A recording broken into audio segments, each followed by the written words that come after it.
Bismillahirrahmanirrahim. In this video, we are going to talk about the second layer of the coats, that is the vascular coat of the eye, and we are going to discuss three things: choroid, the ciliary body, and the iris. Let's look at the diagram first. Now, from this diagram, in the first video, we studied the sclera and the cornea. Now, we are going to study this choroid, posterior part, this ciliary body, the anterior part, and this iris. Now, we have choroid. It separates the sclera from the retina. Anterior portion is to the ora serrata and posterior portion goes up to the optic nerve. So when we come to this diagram, you can see that this choroid is separating the sclera from the retina. Secondly, it is going from the point of ora serrata, through which it is connecting to the ciliary body anteriorly to the point of the optic nerve. So this is the extent, anteriorly to ora serrata, posteriorly to the optic nerve. Then outer surface, mainly it has suprachoroidal lamina, that is the space between the choroid and the sclera. It is filled with ciliary vessels and nerves, and it is loosely attached and it can be filled with any type of fluid.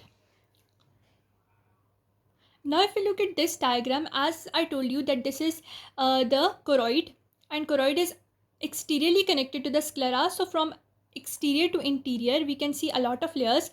Firstly, we have the suprachoroidal layer. Then we have the layer of large vessels or vascular or Haller's layer. Thirdly, we have the medium vascular layer, which is also known as the layer of choriocapillaries. Mainly, it is connected to the layer of choriocapillaries. So we have suprachoroid, large and medium vessels or vascular layer, the choriocapillaries layer, and then interior to that we have the Bruch's membrane. Again, suprachoroid attached to sclera, vascular layer which has exterior large vessel layer, interior medium vessel layer. Interiorly we have the choriocapillaris, and then most interiorly we have the Bruch's membrane. With that, we are done with the choroid. Now we will move to the ciliary body. Ciliary body extends from the extent of iris to the extent of choroid. To the choroid, it is attached via the ora serrata. To the iris, it is attached via its anterior ciliary process. Mainly, it has zonular fibers which attach the ciliary body to the lens. So if we see in this diagram, posteriorly through the ora serrata, it is connected to the choroid. Anteriorly, it is connected to the iris. Now the ciliary body has these zonular fibers which are connecting it to the lens of the eye. Shape of the ciliary body, it is thick in front, thin behind. So we can see that the ciliary body is thick over here and thin behind. It has ciliary muscles. Mainly the ciliary body has ciliary muscles inserted to it. Now the ciliary body has two places. Posteriorly it is smooth, black, and it is known as pars plana, whereas anteriorly it is ridged and it is known as pars plicata.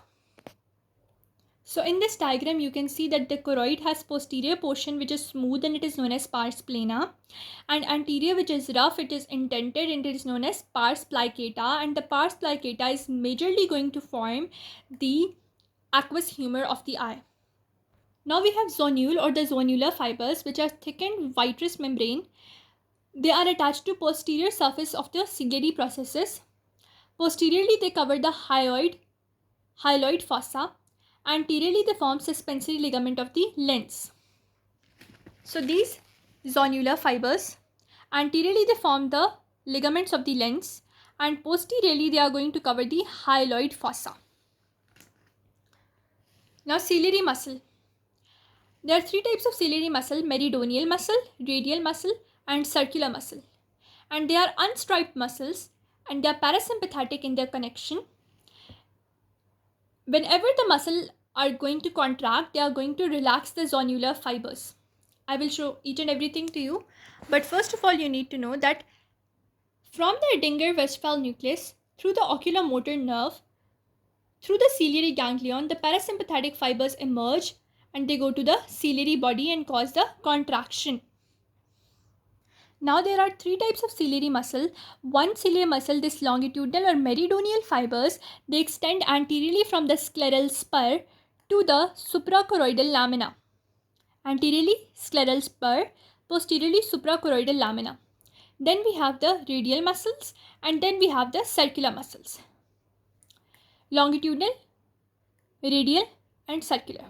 And the location of longitudinal is from the scleral spur to the level of suprachoroidal lamina.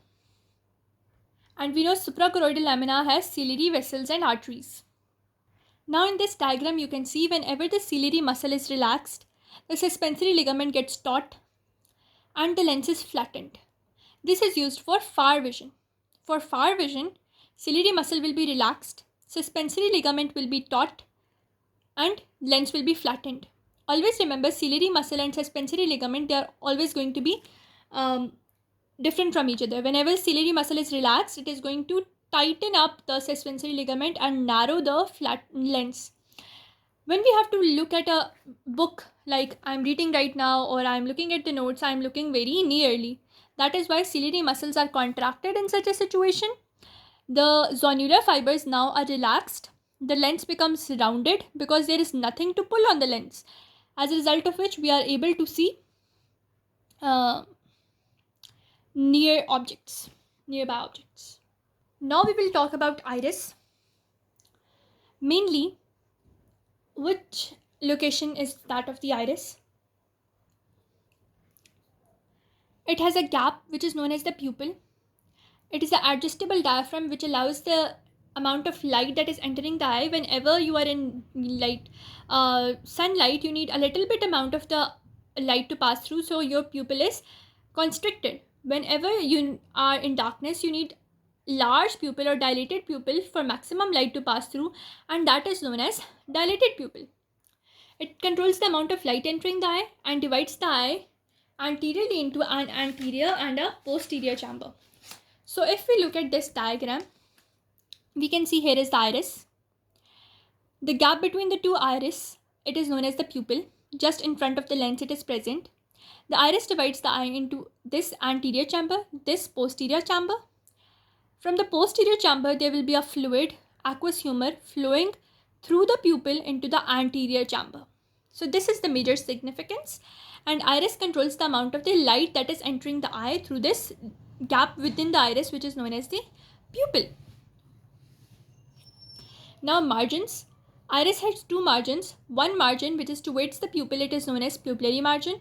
Other margin which is towards the ciliary body, middle of the anterior surface of ciliary body, it is known as the ciliary margin.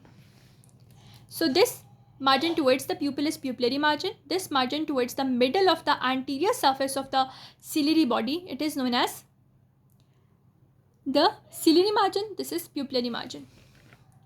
Now we have two types of muscles in the iris. One muscle is the sphincter muscle, which is a ring of the muscle at the margin of the pupil. So sphincter, which is the ring of the muscle at the margin of the pupil, it is parasympathetically innervated. Whereas dilated muscle, it is a radial muscle fibers which are present on the posterior surface of the pupil, and they are having sympathetic stimulation. Sphincter S, so PS, SPS. It is sphincter is innervated by parasympathetic, and dilator now gets sympathetic supply. If you will not study, you will get DS, that is direct supply. So dilator is supplied by sympathetic muscles. Now we have this structure of the iris. We can see anteriorly it is covered by mesothelium. Posteriorly it has two layers of the pigmented cells, and stroma is made up of blood vessels and loose connective tissue. Major structure is this. Now we have two arterial circles. One is the major arterial circle, other is a minor arterial circle. And the amount of the pigment that is present in these pigmented cells determines the color of your eye. If there is no pigment in these cells, you will have blue color. If there is a minimal amount of pigment, you will have gray color. If it's a bit more, you will have dark, light brown color. If it is very much more, you will have brown color. And if the pigment is like a lot of more, it will be a black color. But black color is not very much common in the humans. Dark brown is most common. So if you look at this diagram clearly, you can see the arterial circle.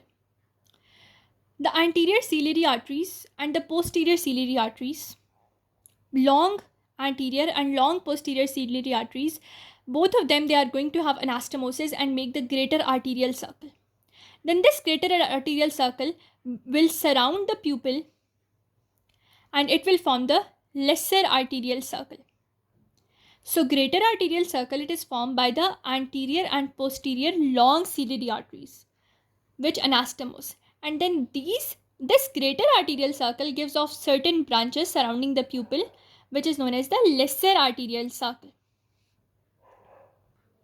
So now when we come to the clinicals, I have explained all the two to you, that whenever you are going to look at far off objects, the ciliary muscle will be relaxed, sonular fiber will be contracted, lens will be flattened.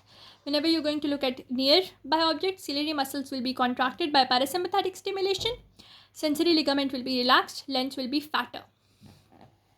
Now what happens in normal human binocular vision, both the eyes are going to focus on one stuff. But when one eye abnormally focuses apart from the point of focus to another point, or it is moving inward, that will be known as inward squint or turned inwards. And if the squint is something like this exteriorly, that will be known as the exterior squint.